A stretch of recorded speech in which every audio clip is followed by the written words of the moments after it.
Ош мамлекеттик университетинин 85 жылдык мааракесине карата уюштурулган иш-чаранын экинчи бөлүгү Акбура кампусунда уланды. Ага Америка, Кытай, Өзбекстан, Казакстан, Чехия өлкөлөрүнөн келген делегация, эл аралык фонддордун өкүлдөрү, Кыргызстандагы 30дан ашуун жогорку окуу жайлардын ректорлору, 63 бизнес компаниялардын жетекчилери, массалык малымдоо каражаттарынын өкүлдөрү катышты. Мы заключили 19 соглашений. Форумда экономикалык чөйрөнү инновациялар жана заманбап технологиялар менен камсыз кылууга, бизнести жана жогорку окуу жайлардын илимий потенциалын интеграциялоо, университеттин чөйрөсү менен бизнес чөйрөнүн жана өндүрүштүн өз ара аракеттенүүсүн өнүктүрүүгө мамлекеттик жана административдик колдоо көрсөтүү, аймактардын экономикасын туруктуу өнүктүрүүдөгү жаңы кадрларды даярдоодо университеттик коомчулук менен бизнестин биригүүсү, бизнес, мамлекеттик бийлик, билим берүү жана илим интеграциясын илгерилетүүдө медианын таасири деген темада 4 сессиялык иш жүрдү. Mana şu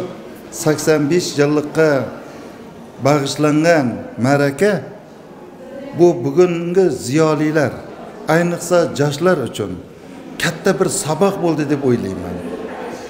Chunki mana ko'plab mamlakatlardan kelgan olimlar, kuzatuvchilar, professor, akademiklar hatto o'zlarini mana shu universitet bilan bog'liq hayotini, ilmini faxr bilan suylab berishdi. Журналистикасынын азыркы учурдагы абалы, көйгөйлөрү, эмнелер чечилиш керек, кандай болуш керек, ошолорду талкуулап чыктык. Бул дагы абдан керек азыркы учурда. Анткени өзүңүздөр көрүп тургандай, азыр дагы сөз болду. Журналистика менен блогерлердин ортосундагы айырмачылык, алардын кемчилиги, сабаттуулук, медиа сабаттуулук деген сыяктуу бир канча маселелер көтөрүлдү.